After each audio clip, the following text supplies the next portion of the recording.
ఒక న్యాయవాది కేశవానంద రెడ్డి న్యాయవాదిని అత్యంత దారుణంగా కొట్టి తర్వాత హాస్పిటల్లోకి వెళ్ళినా కూడా హాస్పిటల్లో వదులుకోకుండా కొట్టారు పోలీసుల సమక్షంలోనే. పోలీసులను కూడా త్రోసి దాడి చేశారు. ఒక న్యాయవాదిగా ఆయన మా కమ్యూనిటీలో న్యాయవాద కమ్యూనిటీలో ఎన్రోల్ అయినాడు బార్ కౌన్సిల్ ఆఫ్ ఆంధ్రప్రదేశ్లో. తర్వాత మొన్న రీసెంట్గా ఎగ్జామ్ కూడా పాస్ అయ్యాడు, బార్ కౌన్సిల్ ఎగ్జామ్ కూడా పాస్ అయ్యాడు. అలాంటప్పుడు మేము ఆయన్ని న్యాయవాదిగా మా తోటి న్యాయవాదిగా గుర్తించి మేము గవర్నమెంట్ హాస్పిటల్లో చికిత్స పొందుతున్నటువంటి న్యాయవాదిని పరామర్శించాము. అక్కడ మన మీడియా మిత్రులు ఉంటే మేము ఆ దాడిని ఖండిస్తూ మేము ఎక్కడ కూడా జేసీ ఫ్యామిలీని కానీ జేసీ కుటుంబాన్ని కానీ ఏమాత్రం కించపరచకుండా ప్రజాస్వామ్యంగా దాడులు మంచివి కాదని చెప్పి మనిషి జీవించే హక్కు ఉందని చెప్పి మేము మాట్లాడాము. తర్వాత దెబ్బలు తగిలిన వ్యక్తిని హాస్పిటల్ తీసుకుపోవడము ఒక అంబులెన్స్ డ్రైవర్ల బాధ్యత. ఆ డ్రైవర్ల పేరు కూడా దాడిని మేము ఖండించాము. దీనికి ప్రత్యక్షంగా కానీ జేసీ ప్రభాకర్ రెడ్డి గారు మన ప్రెస్ మీటు మాట్లాడారు, మీ అందరికీ తెలుసు. మా న్యాయవాది నాగన్న, రాజశేఖర్ యాదవ్, హరినాథ్ రెడ్డి గారి పైన చాలా వల్గర్గా వాడు వీడు కొడుకు అనే దుర్భాషలు ఆడాడు. కానీ ఒకటి దీంట్లో తెలియజేస్తున్నాం మా న్యాయవాదుల క్యారెక్టర్ గురించి.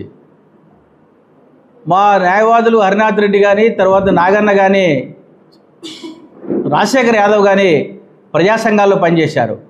ప్రధానంగా రాజశేఖర్ యాదవ్ 92లో ఎన్ఎస్వై జిల్లా నాయకుడిగా, తర్వాత కాంగ్రెస్ లీగల్ సెల్ నాయకుడిగా పనిచేశాడు.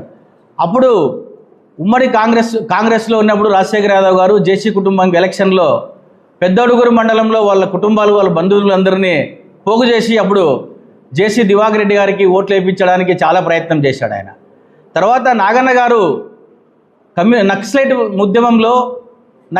ఉద్యమంలో పెనుగొండ రాప్తాడు ప్రాంతంలో పీడిత ప్రజల కోసం ఉద్యమాలు చేశాడు ఆయన. అక్కడున్న పెత్తందారులకు వ్యతిరేకంగా పోరాటాలు చేశాడు. తర్వాత 95-99 వరకు జరిగినటువంటి పెత్తందారులకు వ్యతిరేకంగా ఆ ప్రాంతంలో విపరీతంగా ఉద్యమాలు చేసి తర్వాత కరువు ప్రాంతానికి ప్రకటించాలని చెప్పి నాగన్న కూడా, ఎందుకంటే వాళ్ళ క్యారెక్టర్ గురించి చెప్తున్నాం, మా ఊళ్ళో క్యారెక్టర్ గురించి.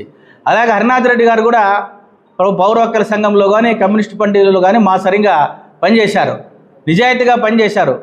మా ఊళ్ళ మీద ఎక్కడ కూడా ఈ దేశంలో మా న్యాయవాదుల మీద, అంటే మా లీగల్ సెల్ న్యాయవాదులు ఇప్పుడు మీరు మాట్లాడారే, ఆ న్యాయవాదుల మీద ఎక్కడ కూడా ఈ దేశంలో 420 కేసులు లేవు. కానీ మీరు 420 కేసుల గురించి మాట్లాడతారు. 420 కేసులు ఎవరి మీద ఎక్కువ నమోదనేది మీకే వదిలేస్తున్నాను నేను. ప్రధానంగా మీడియా మిత్రులు తెలియజేయడం అంటే, ఈ భారతదేశంలో ప్రజాస్వామ్యంగా విమర్శ అనేది ప్రతి రాజకీయ నాయకుడు చేయొచ్చు. ప్రతి రాజకీయ నాయకుడు విమర్శ చేయాల. వల్గర్గా అంటే అమ్మని, అక్కని, తండ్రిని, బూతుల్ని తిట్టే సంస్కృతి ఈ భారతదేశంలో ఏ పార్టీకి లేదు, ఏ వ్యక్తికి లేదు. కావున లీగల్ సెల్ ఈరోజు రాష్ట్ర వ్యాప్తంగా మేము కాకుండా అన్ని న్యాయవాద సంఘాలు ఈరోజు రాష్ట్ర వ్యాప్తంగా బార్ అసోసియేషన్లు బైకాట్ చేశాయి.